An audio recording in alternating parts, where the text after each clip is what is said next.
We're living in the age of the Me Too movement, but very interestingly, the Me Too label or the Me Too accusation seems to fall differently depending on who is being accused.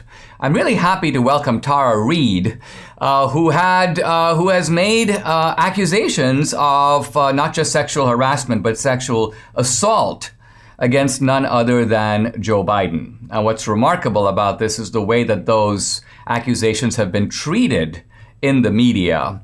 Tara, welcome to the show. Thank you for joining me. I really appreciate it. Let's start by talking about this op-ed that just came out today that you wrote jointly with Juanita Broaddrick. Let me start by asking you to say who Juanita Broaddrick is so people know who we're talking about. Sure. Thanks for having me. I actually wrote the piece, and Juanita Broaddrick appeared in the video. So there's video clips of her describing what she went through. She was a volunteer on Bill Clinton's campaign when he was running for office before he ran for president in Arkansas. She was a nurse, I believe, and then she owned nursing homes. And she unfortunately was raped by Bill Clinton. And there is a deposition that has never been released from the impeachment times. It's sealed, and she has tried to have it released, but in that deposition, she describes it to Ken Starr.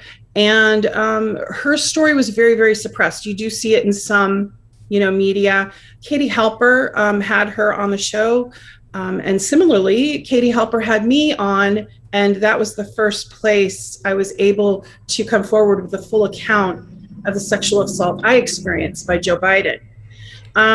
So we talked about what it's like to be survivors and have our stories suppressed, and then watch these men, go to the most powerful office in the Western world, which is the presidency of the United States. So it's a small club, and we don't want to be in it. Now, you described in one of your press interviews your feelings when Biden was inaugurated. It must have been, talk a little bit about that. What was it like to see this guy that you have known close up, you might say, and here he is taking the oath and with all the solemnity and everybody applauding. Talk a little bit just about how you experienced it. Well, it's excruciating and it's painful to hear his name so many times a day. It was when he was vice president. I had not come forward publicly at that time, but at that time I got rid of my television. I mean, that's how, I just didn't want to hear his name all the time. It's really hard to quantify what it feels like to have something like that happen and try to go through protocol, which I did in 1993 to my supervisors, and try to get help, be silenced and threatened. And then when you come forward in public, like I did in 2019, Edric Isaac Dovere immediately called me a Russian agent. And it scared me so badly, I didn't come out with a full account because I was getting so attacked online. And then I reached back out to the reporter at New York Times, and she didn't respond. And then I reached out for months, and then finally came forward with the full account of the sexual assault. So it feels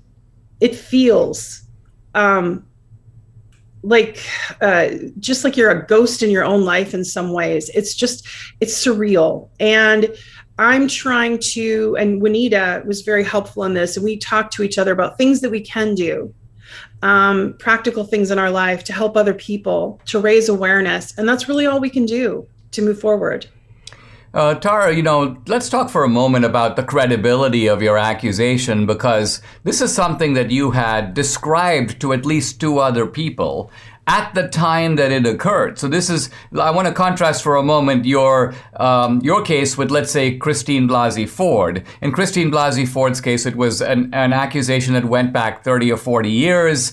There seemed to be no external corroboration. Her friend that she said was there, Leland Kaiser, didn't corroborate. But in your case, there was corroboration. And moreover, unlike Christine Blasey Ford, who was kind of politically on the opposite end of the aisle from Kavanaugh, so there was a potential political motive, you were a supporter of Joe Biden, right? You worked on his staff. You've been a Democrat for most of your life. Can you explain for a moment why you think that for the very party that actually, in a sense, I wouldn't say invented Me Too, but identifies itself wholly with Me Too. How is it that someone like you has become so politically inconvenient? Oh, you're absolutely right on every point there. The Democrats have used Me Too as a shield to shield the behavior of sexual predators. In my opinion, it's worse because, Republicans, and I had a Republican friend said this to me. She said, look, we understand that our candidates are human beings. They're flawed. They make mistakes, and we hold them accountable as best we can. But Democrats pretend like they're so sanctimonious. They just pretend like they don't exist. So yes, I was a Democrat most of my life and have left the Democratic Party, obviously. The hypocrisy was astounding. How I had, there was the Larry King call by my mother, which was verified, and she was anonymous on the call, but had to give her name when she called in. So it was verified. There was the people that I told, my mother, my brother, and then a friend from another Senate office the day after it happened, and then another neighbor a year later. And I talked about it in very graphic terms to them so they knew. I also filed a sexual harassment report, which should be in the University of Delaware sealed files in my personnel file. And so there's even a written evidence that I was trying to get help. But the Democrats would not even look at that. And as far as Dr. Ford goes, she got a lot of support from the feminist movement, or so-called feminist movement. And, you can't really compare. I don't want to compare, and I'm not an investigator. So, but she came forward in her own way and received all this galvanized support. When I came forward, I was virtually attacked by the same people that were supporting Dr. Ford. They weren't just ignoring me. They attacked me and attacked my reputation, and, and went after me in a way that's was very coordinated attacks by the media. And, here's Tara, I have in front of me an in-depth New York Times article. I'm sure you know the one, Tara Reade's Tumultuous Journey to the 2020 Campaign. It's a very long article. They claim to have interviewed 100 of your friends and relatives. And I'm just thinking about it, nothing like this was done with Christine Blasey Ford. I mean, it must strike you that there's something really weird here in that you, the victim in this case, is being treated as if you're the perpetrator. Absolutely. And in fact, friends that were interviewed told me that whenever they would say anything good about me, it was dismissed. They would only, if they started to talk about me in a real way, they wouldn't call them back. So they just wanted, they tried to class shame me. Like they brought up the fact that I was too poor to afford law books. This is the same party, the Democrats, that says they're for the working class. And that's what, the hypocrisy just kind of threads all the way through. The New York Times and the Washington Post are just doing the bidding of the Democratic Party. And the Washington Post is owned by Jeff Bezos. I mean, it's just, I didn't know all of this and all the threads that kind of, how information is so sifted through just a very few number of people that want us to see things a certain way. But you're right. It was unprecedented to go after me as if I was running for office. I was not running for office. Joe Biden was.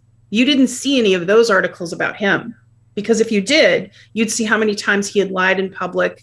You would see how many other accusers would come forward. And, all of that was buried. Yeah. Now, Nancy Pelosi, as you know, has been introducing and continues to talk about, recently she was talking about Sexual Assault Awareness Month, and there's some legislation now coming down the pike, supposedly to protect victims of sexual assault and sexual discrimination. And my question is, what do you think when you see someone like Pelosi, posing as sort of the apostle of rectitude here? Because this is someone that has absolutely refused to take your case with any seriousness at all, right? It absolutely makes my blood boil, because she dismissed me and without even speaking to me. There's been no congressional investigation.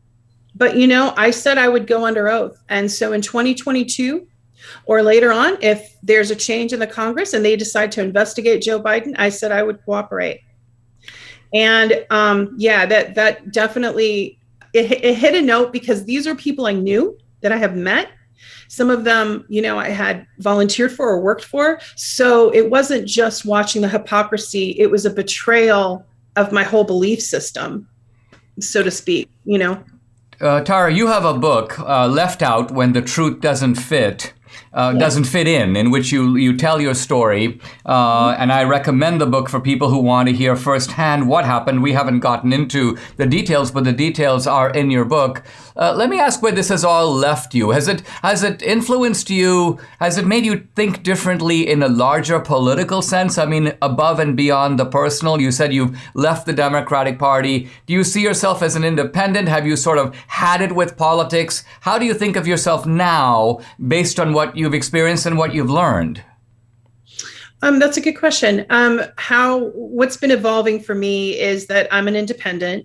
So I'll vote, more about the individual and their record rather than a party. I'm not going to be involved with that any longer. And how it's shifted is that I'm going to continue to be a voice because there are so many that are, suppressed. And there are other accusers of Joe Biden that have not been heard, and they're too afraid to come forward. I know of at least two, and that are verified. And, the way the fear is weaponized by the Democratic Party of how they'll destroy your life if you come forward is unconscionable. And so I want to make it my work to move forward. And I have a huge thanks, to give to TV Guestbert for publishing my book, because I went to people for help with the book, but they were too scared of The Machine, The Machine by Joe Biden. So TV Guestbert, Jackie Jordan, went ahead and took the risk and published my memoir. And it meant a lot to me because it felt good to be able to, take back the narrative and say, this is my story from my perspective. And, so I would encourage survivors to come forward, be prepared to be, to have a lot of backlash if it's a powerful person.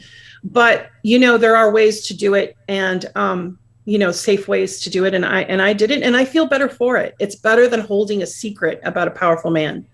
Tara Reade, you're a very brave person, and I'm very sorry to what you went through, but you're very courageous to speak out, and I urge other people to listen to your story. Thank you so much for coming on the podcast. Thank you for having me.